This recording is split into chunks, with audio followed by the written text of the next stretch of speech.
Good morning, I'm harleysch from the LaRouche organization with your daily video update for March 21st, 2024. My intention today in this update is to put you on red alert, to join us in a mobilization for an international outcry against the insanity from the war hawks, which is dominating every single government in the Western world. The warning has been put out by Helga Zepp-LaRouche, and I'll attach the discussion I had with her yesterday in the description section. And I urge you to listen to her words, listen to her discussion about the various crises in the world, as well as the solutions. But the solution starts with people, the people of the Western world rejecting the policies of the war hawks that don't reflect any concern with your security or your health or your prosperity, but only with their continuing ability to loot the world, including to loot you. So take this red alert seriously. Let me just give you some of the background to it. On March 17th, Vladimir Putin warned that the deployment of NATO troops in Ukraine would put us, quote, only one step away from a full-scale World War III. I think hardly anyone is interested in this, unquote. How did the West respond to that? Oh, Putin's threatening nuclear war again. Well, he said in the statement, he's ready to negotiate an end to the war in Ukraine and security concerns for both Ukraine and Russia, as well as everyone. In other words, a new security architecture not dominated by the military force of NATO on behalf of the global central banks. Instead of taking it seriously, it's poo-pooed and said that it's more of Putin's threats. Well, then 2 days later, the Russian director of foreign intelligence, Naryshkin, put out a statement, and he said the Foreign Intelligence Service has reports that a contingent of 2,000 French troops is being prepared to be sent to Ukraine. And he said if they arrive there, they will become targets for Russian forces. Now, at the same time, on March 19th, the chief of the French General Staff, General Pierre Schill, had an op-ed in Le Monde, the major French newspaper. And in it he said, quote, the French army is ready and is preparing for the toughest conflicts, unquote. He wrote that up to 20,000 troops can be assembled in France as part of a NATO force that could include as many as 60,000 total troops from NATO. Would that include Polish troops, Baltic nations troops, German troops? Keep in mind the German Air Force was discussing the deployment of German personnel into Ukraine to direct the use of long-range Taurus cruise missiles should Schultz capitulate to the pressure and send them to Ukraine, which could target sites inside Russia. So the escalation is continuing, and the French General Staff is responding to Macron's insane statement that you cannot rule out deployment of NATO boots on the ground. At the same time, again, March 19th, U.S. Defense Secretary, retired General Lloyd Austin, who went from the military to the board of Raytheon to the position of Defense Secretary in the Biden administration, said, if Ukraine loses, NATO will soon be at war with Russia. This is the line that's coming out from all of the Western forces. We're about to face a war with Russia. Why?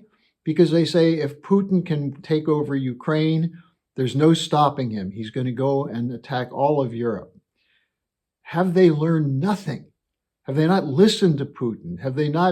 Can't they pick up the phone and call Putin? Now, at the same time, the European Commission is talking about using $3 billion of the seized Russian assets, that's profit on the assets that have been frozen, to give to Ukraine for arms purchases. Now, if they do this, this means that there's no country in the world that would be willing to put money in Western banks for fear of being seized. They don't care. They're desperate to get money to Ukraine, to get arms to Ukraine, because the West doesn't have the money or won't provide the money, as in the case of the United States, and the West is running short on arms anyway. They're going for a full-scale military buildup. As European Council President Charles Michel said, "Prepare for war." That's the message coming from Western governments. And there's a European Union summit today in Brussels, and it's reported that Macron's call for NATO troops on the ground in Ukraine will be taken up in the meeting. So, is there no diplomatic solution? Is there no one seeking a diplomatic solution? Now, there are some people who are more sensible.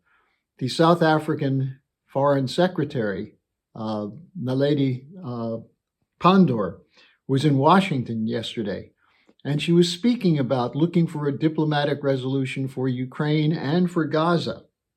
Stop the fighting and negotiate, she said. And she also said to end the double standards, the hypocrisy of supposedly fighting for democracy and freedom by arming an unfree, undemocratic country like Ukraine to fight a war against Russia. Now, also the Pope again came out and said that diplomacy is better than war. Well, does that make him a Putin puppet? Well, if you read the Western media, that's the conclusion you can reach. Now, here's the call that was issued by the Schiller Institute as a red alert. Quote, "If we once again wait to, quote, see if that happens, unquote, it will probably be too late to do anything about it. The time for a worldwide outcry is now. The time to unify the peace movement in all countries is now. The time to wake up to the fact that we are but one step away from a full-scale World War III is now. The International Peace Coalition is on red alert mobilization in every imaginable nonviolent way to make sure that the organized international outcry comes now before it is too late. Contact us as soon as possible to join this mobilization. This time, it's real. The threat of a full-scale World War III or nuclear war is one accident away from happening.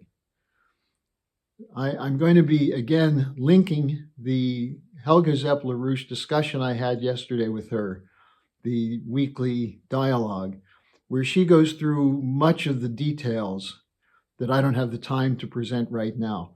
But listen to what she's saying. Listen to this call for an impassioned outcry from you. Don't wait for someone else. Don't wait to see what's going to happen. The time to do something is now. If you wait, it might be too late.